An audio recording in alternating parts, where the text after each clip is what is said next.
that's on May 29, 2023, came at a critical junction in Nigeria's history, characterized by many challenges. Now, his bold inaugural declaration, subsidies gone, heralded a significant departure from the previous policies, signaling a pivotal shift in the nation's economic strategy. Determined to confront these challenges head-on, President Tinubu's administration wasted no time in initiating essential reforms aimed at stabilizing and propelling Nigeria towards sustainable development. The 1 year has been marked by resolute commitment to addressing Nigeria's pressing challenges and steering the countries towards a better future. Some other professionals also, on the other hand, have faith in and confidence in President Bola Tinubu's capacity to turn around the economic fortunes of the country. They maintain that the president is well endowed with all accounting and management tools, including the right leadership qualities to transform the country's economy into a prosperous one. Let's continue this conversation. Mr. Ayodeji Ebo is the Managing Director and the Chief Business Officer with Optimus by AfriInvest South Africa. Thank you so much. It's good to have you join the program this afternoon. Yeah, good afternoon. It's great to be here.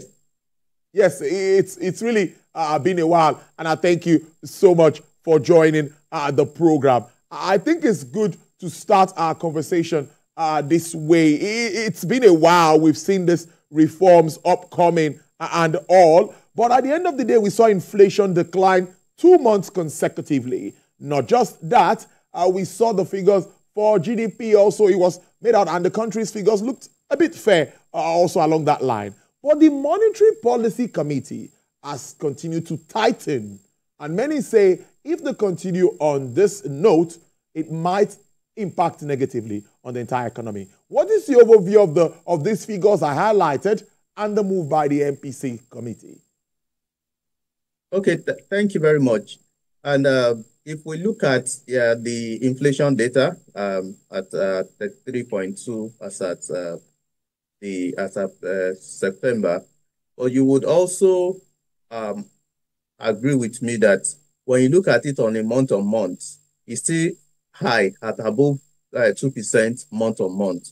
Secondly, the reaction of the Monetary Policy Committee was to more potential inflation, impact of inflation. So we were all aware that last month, which is September, fuel prices increased significantly by an average of about 20 to 30%. That would have direct impact on prices, already has impact on prices. So in a bid to reduce the impact, the MPC had increased rates.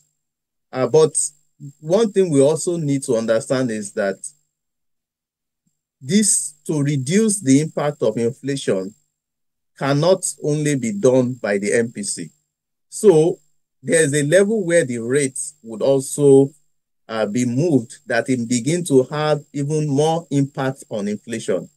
So what we are also seeing now is that you will see that the cost of funds is already going up, which is to companies' finance costs. And as a result, it will impact on the cost of production. So you would see that there's a delicate balance that needs to be looked at.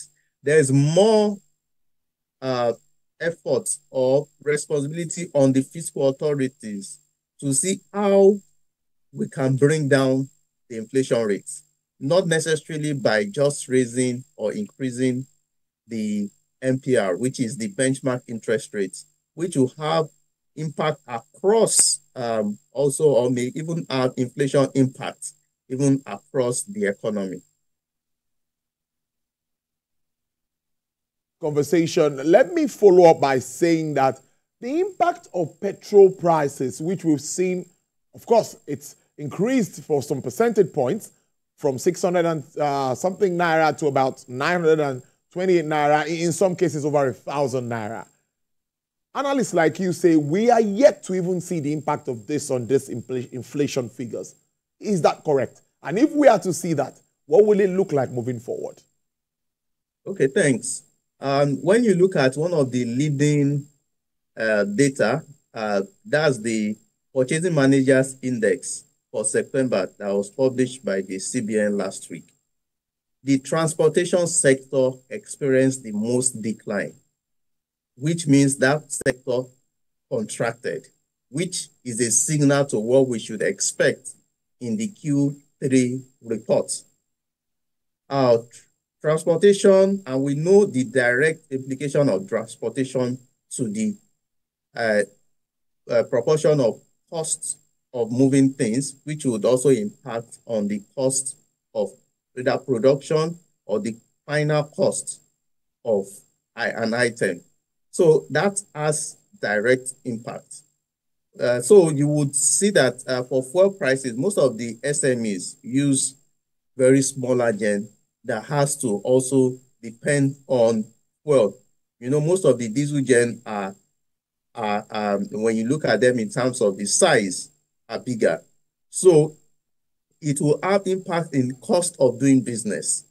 It will have direct impact, which would also reduce the purchasing power, because you will see most of these businesses don't have a choice than to move the cost to the final consumer.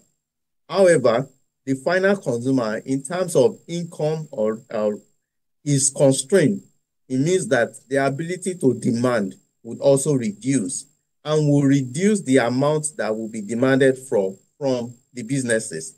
And as a result, it will have implication on their businesses and have implication on the unemployment. So when you look at the Purchasing Managers Index of the CBN that was just published, employment index, because there is a significant increase in new orders. When you look at it, it expanded to about 51.4%. It means people are making new orders. But when you look at it deeply, that new order, that level increase in new order that we are seeing, may be as a result of slowdown even in the orders that they are getting. But beyond that, it's also instructive to note that even with the increase in new order, if we look at it from that view, employers are not very confident that it is sustainable. So they are not even increasing the number of people that should do the job. So which also sent a signal so that they are not expecting this demand that they are seeing is even sustainable, given the high inflation rate or the high cost of item in the economy. So the Purchasing Managers Index that has been published already shows the impact that we should expect as an impact of fuel prices that we should expect on some of these major sectors in the economy. You rightly identified the fact that the fiscal side definitely has to play a role. I agree with you. But we've seen what's been happening with the Fiscal Reforms Committee, tax reforms, and which Taiwo Idile is headed. And we see some suggestions trying to streamline taxes and all of that, making the business environment more conducive, more attractive for investment. And this has been put forward. We have the stabilization bill too, which is aimed at doing all of this just to complement whatever the central bank has been doing. Is that the kind of handshake you're talking about moving forward? Okay, thanks. I must comment that some of these stabilization policy initiatives are commendable in terms of the tax relief that is being given. And that would, over time, if it's sustained, so, you know, price is always sticky downwards in Nigeria. Once it goes up before it comes down, it takes a long time. So once we'll begin to see for the SME, some of the tax break that we're expecting, if it's signed to law or passed by the Senate, that would have implications on the cost at which total cost of production, which over time, because of competition, company A, after a while, would see that for me to sell more, I think if I'm still able to bring down the cost of the item. But it's not only just about tax. Why this is all commendable. There's also a need for us to begin to look at, I always emphasize the inefficiencies that we also always pay for.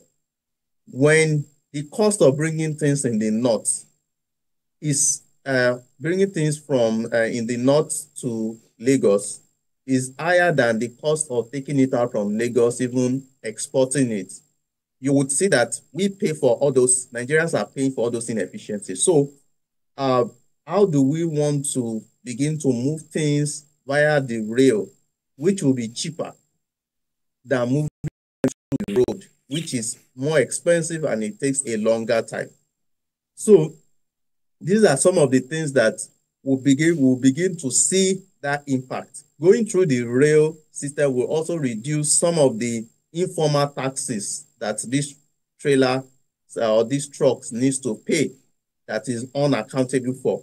And as a result, the landing cost of food items will begin to reduce and we'll begin to see that impact. So, like I started, I commended that effort, but we also need to take it a further and look at what are those inefficiencies. When we import items, are there things that we pay for what the number of days that it takes to clear those items?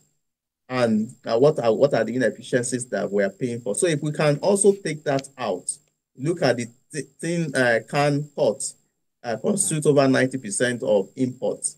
So how do we want to decongest that such that we don't, if things can go to the southeast, they're able to import to the southeast, the cost of moving items from Lagos to that place would also be taken off, and that would impact on items. So it's a step in the right direction. We want to also see how it's being implemented so that we begin to see the impact on the average cost of production. And we believe that over time, we may begin to see that dovetail into prices, which would now have impact on purchasing power. Now, what kind of escalating Middle East conflict now that we see, what could it mean for the entire global economy? Of course, and us, just in our small space here in Nigeria, what does it mean for us? Sorry, can you come again? Now, I'm talking about the escalating Middle East conflict. What could it mean for the entire global and domestic economy? Okay. Yes, I think firstly, we also need to look at our dependence on crude for revenue. And with the dynamics may change now with the current structure, Naira for crude that has been put in place. Before, the direct impact would be that we would expect that crude oil prices will go up, and as a result, the fuel costs, subsidy part would also increase for the government. But with this arrangement, that would reduce that impact. But beyond crude, there are other commodities that we also import. That we may be, if that escalates, it would impact on those prices of flour that will go import. So although it will have implication on the prices of items, which Nigeria at the very delicate stage where we can't afford to begin to have some of those prices escalate, because these are the items. The cost of bread is already becoming unsustainable, and any major impact on price of flour that is produced would also impact on the cost directly. Sugar, some of those things that we are not yet sufficient in producing, it will have direct impact on them, and it will increase the cost of living. It also looks good that way. But now that as we move on, Mr. Ebo, we still grapple with our exchange rate issues. Yes, the central bank has also been doing a lot along that line, trying to also bring in the certified or, of course, duly registered Rudu-Shunged operators, getting these monies to them, also getting these monies to banks. But we've seen between 1,600 and 1,700 in recent times. It's been fluctuating around that. And you will agree with me, Mr. Ebo, that this is part of the issues we have with our pricing of PMS. Because whatever it is, the FX rate is related to the price of petrol. Just like you said, even the Naira to dollar thing is just transaction and the currency and all of that. But when do you think that we'll start to see that light at the end of the tunnel, following the proper institution of these policy reforms by government? Okay, a very interesting question, and whatever I'm even saying now is really not something new.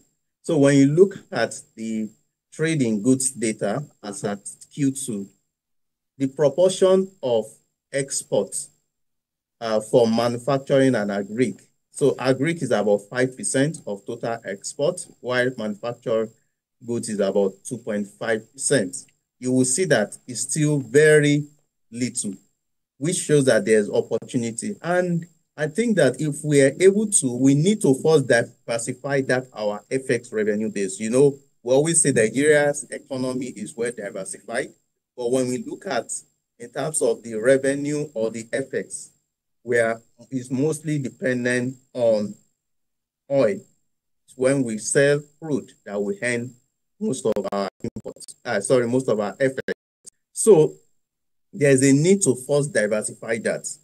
Secondly, can we begin to look at those top items, sesame seed, soya, cocoa, those items that account for, they are even topping in terms of exports. How can we improve that? How can we improve the quality? How can we improve people going into that space and supporting them? Do we have a clear roadmap? Because when you hear, oh, exporting, yes, there's money there, but is there a very clear roadmap? And the bottlenecks when you also want to export, what are those things, even from the port, beyond even getting the quality of the items? How long does it take for us to export? So if we're able to work on that and improve, currently for agri, we are at around 5%. Can we set a target to increase that to 7%, increase that to 10%? Gradually, when people begin to see that clarity, you know how Nigerians even work, people would work, but they would have backward integration to work with items, backward integration to work on those items that can help, that people can make money from, it can create jobs. When you see the backward, the people will cultivate more farm produce, and with the mind of also exporting, and that will generate FX for us, would also generate employment for us. Secondly, on remittances, while the current structure that we put in place has improved remittances because the spread between the unofficial market and the official market has narrowed. That should also be sustained. So because remittances plays a role. We talk about Japa a lot, and we know a lot of people, as they are also, I would say, moving abroad, then they also send money home. That should also be positive. There are some economies that they live on this, is positive for them. So we can also channel it to a positive, that the remittances are coming in through the official channel to also create effects. And lastly, is to improve the oil production. Yes, oil theft has improved, but there's still a lot that needs to be done for us to be able to reduce the oil theft, such that we have more effects that we can earn. And that would help the CBN to manage the effects correctly. You know, I'm always an advocate of managed floats. The free floats, we don't have the full capacity because we don't have the effects to be able to sustain it. So making it very flexible at times, when you look at the past, what normally happens, why we see those disparities, because we don't adjust as when we're supposed to adjust the effects. But having a free float without sufficient backup would just make us to just be going down the drain, and that volatility is also not good for businesses. Mr. Ayo Deji Ebo is the Managing Director, Chief Business Officer, Optimus by AfriInvest West Africa. Thank you for making sense of this topic of discourse. We appreciate your time. Thanks for having me. Always my pleasure. Thank you. You enjoy the rest of your day. Well, let's move very quickly to talk markets this Monday afternoon. And Mr. Rotimi Fakayejo